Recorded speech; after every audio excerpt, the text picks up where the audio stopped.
you are part of the chosen few who have contributed actively towards sustainability in the Philippines.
Takot sa iyong damdamin ipamalas ang angking galing.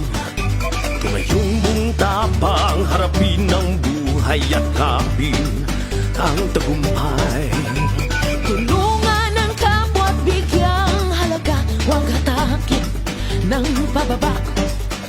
Isipin huwag sana ang sarili. We just don't talk about sustainable advocacies without the corresponding action or real initiatives that is proven that helps and promotes the progress of our own communities.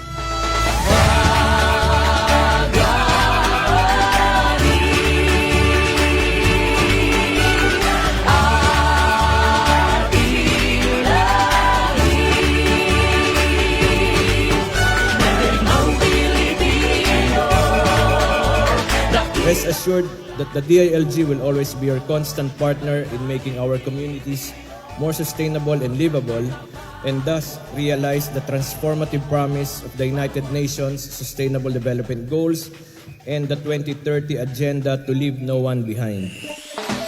Dali na guniti ang akong kamot, sa kalampusang magdungan kita sa pagkabot. Patayon lamang kita sa We pagbanhay. hope to continue to work hand in hand in building bridges of opportunity and understanding as we collectively strive for a greener and more inclusive future. Maraming salamat and congratulations once again to all the awardees. May your stories continue to inspire and illuminate the path for others.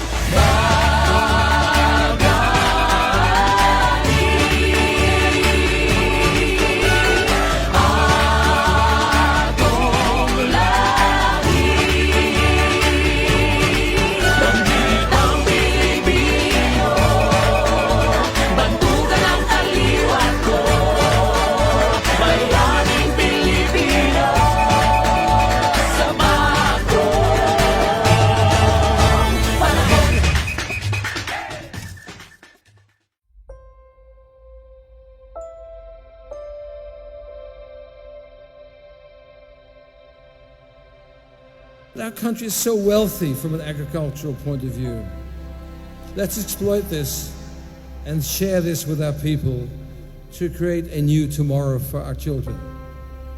So mabuhay, and congratulations to all our awardees. You deserved it. We follow up on what you do. Continue to be more sustainable and build this country's future for your children.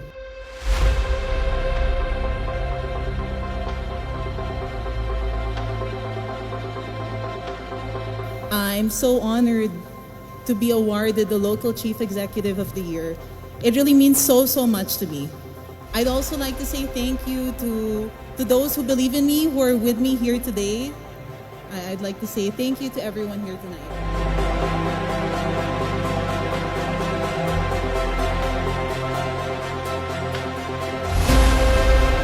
Strengthening our institutions is not a distant ideal. It is a responsibility that requires persistence and resolve. especially in the face of current challenges and distractions.